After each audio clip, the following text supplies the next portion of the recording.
అదేనా 40 రోజులు ఎలక్షన్ అవుతుంది కదా, ఏంది జనాల స్పందన ఎలా ఉంది? వాళ్ళు ఎంతమంది వచ్చినా జగనే సీఎం. వాళ్ళందరూ కలిసి జగన్ ఓడిపిస్తారంట సరే. వాళ్ళ 10 మంది రాని జగనే సీఎం. ఓడిపోలేదంట కన్ఫర్మ్ జగన్. ఎందుకు ఏం చేశారు అందులో? జగన్ ఏం చేయకపోతే ఈ జనమంతా ఎందుకు వస్తుండ్రు? ఈ కరోనా టైంలో ఈ పవనామను కాపాడిండా, లేకపోతే ఈ చంద్రబాబు రావును కాపాడిండా, ఈ పప్పాయనామను కాపాడిండా? ఎవడు కాపాడిండు? సీఎం జగన్ కాపాడాడు. కరోనా టైంలో ఎంతమందిని బతికించాడు? వీళ్ళందరూ ఎవరేం లాభం లేదు. సీఎం జగనే. జగనే కన్ఫర్మ్. జగన్ తొక్కేస్తా ఈసారి ఒక రాష్ట్ర ముఖ్యమంత్రిని పట్టుకొని జగన్ 4వ పిల్లలు మొన్న వేసి వచ్చానే, మొన్న తెలంగాణలో వేసి వచ్చానే, ఎన్ని గెలుచుకొని వచ్చిండు? ఇది కూడా అంతే. మగవాడిని 2 సీట్లు గెలుచుకోమని చాలు. ఈసారి పిఠాపురంలో 1,00,000 ఓట్లతో గెలుస్తా అంటున్నారు. 1,00,000 కాదు, 2 సీట్లు గెలుచుకోమను. సినిమాలు తీయను, సీఎంను పట్టుకొని 4వ పిల్లమంటుండు.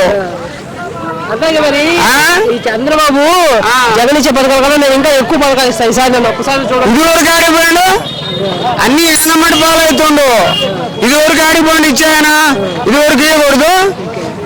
నువ్వు ఎన్నన్నా చెప్పు, ఆడమ్మ మగుడు తోడైనా వాళ్ళు 10 మంది తోడైనా జగనే సీఎం, దేనికి ఎదురు లేదు. అలాగే మొన్న Jagan lorry tipper driver MA seat ఇచ్చాడు కదా, ఈ చంద్రబాబు కాస్త ఎత్తి పొడిచినట్టు టిప్పర్ డ్రైవర్ సీట్లు ఎత్తనైంది అది మరి అది ఎలా వస్తారు?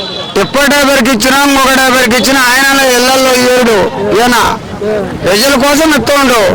ఆయన కొడుకు కోడలికి బిడ్డకు వాళ్ళ కమ్మలకు వాళ్ళకు బతకాలి అని ఈయన అన్ని వర్గాలను పట్టుకొని నడిచాయన. ఈయన ఆయన ఎప్పుడు గెలుస్తాడు? అలాగే మధ్య షర్మిల కూడా జగన్ ఓటు వేయద్దు. షర్మిల ప్యాకేజీ లేదని పక్కా పోయింది. నేను ఇయ్యనన్నాడు, నేను సీటు ఇయ్యనన్నాడు, దానికి పక్కకి వెళ్ళిపోయింది. ఏం చేసింది ఏం లేదు, ప్యాకేజీ ఆమెకి ఇయ్యలేదని పక్కకి వెళ్ళిపోయింది అంతే. జగన్ కన్ఫర్మ్, కుర్చీ జగన్దే. వీళ్ళు ఎంతమంది పోటీ చేసుకోమను, జగనే.